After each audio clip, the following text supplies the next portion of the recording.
Okay, so the topic that I chose to talk over is thyrotoxic crisis or thyroid storm.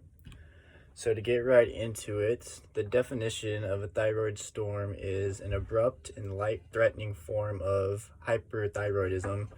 And I'm not sure where we are in the PowerPoints, but we have either already talked about hyperthyroidism or we're about to talk about it. But here's the patho and etiology of a thyroid storm. The thyroid, to start, is a small butterfly shaped like gland located in the middle of your lower neck. And the two essential thyroid hormones produced by the thyroid are triiodothyronine, or T3, and thyroxine, which is T4. And these control the rate at which every cell in your body works, aka your metabolism. And if you have hyperthyroidism, your thyroid is producing too much of these two hormones, which causes all of your cells to work too quickly. And in return, your respiration rate and heart rate will be higher than normal, or you may even speak far more quickly than you usually do. And the oversecretion of T3 and T4 is followed by release of epinephrine, which increases your metabolism. And the adrenal glands produce excess corticosteroids in response to that, created by the hypermetabolic state that your body is currently in. So it usually develops in people who have hyperthyroidism but aren't receiving appropriate treatment. And again, it's caused by undertreated hyperthyroidism and untreated overactive thyroid gland. So some assessment findings and signs and symptoms. So symptoms of a thyroid storm are really similar to those of hyperthyroidism, but they're more sudden, severe, and extreme.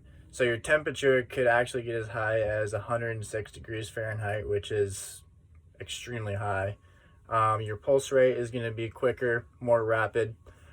Cardiac arrhythmias are really common with thyroid storm. And some other common symptoms would be vomiting, extreme restlessness, delirium, chest pain, and dyspnea. Diagnosis is based on symptoms and a recent medical history of anybody with severe hyperthyroidism.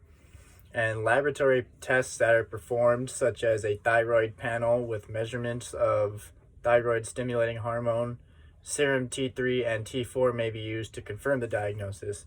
So if you are in a thyrotoxic crisis or a thyroid storm, your serum T3 and T4 laboratory values are actually going to be elevated. Medical and surgical management. So if you are in a thyroid storm, immediate treatment is necessary. This requires ongoing care. So people with hyperthyroidism may be treated with radioactive iodine, which destroys the thyroid, or a course of drugs to suppress thyroid function temporarily. And that's the same with the thyroid storm. An IV corticosteroid may be given to replace depletion that results from overstimulation of the adrenals during the hypermetabolic state.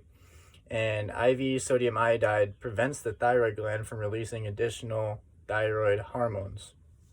Propranolol reduces the effect of thyroid hormones on the cardiovascular system, so that's another option. And some supportive interventions include IV fluids, antipyretics, and oxygen therapy. Additionally, pregnant women who have hyperthyroidism can't be treated with radioactive iodine, obviously, because it would harm the baby.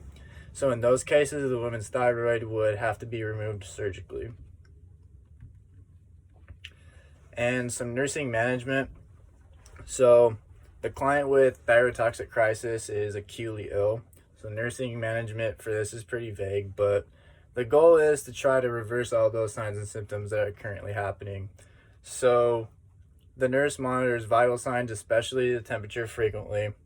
And if there's any sort of failure in responsiveness to the antipyretic drug, it requires other comforting measures, such as a cooling blanket or an ice application. A cool room also may help reduce body temperature. And it's really, really important that the nurse gives all therapeutic treatment measures as ordered, because the situation must be corrected as soon as possible. So the most effective way to prevent the onset of a thyroid storm from happening is to keep up with your thyroid health plan, take your medications as instructed, and keep all your appointments with your doctor and follow through with them. And that goes with blood work orders as needed. And that is all I got. Thank you guys for listening.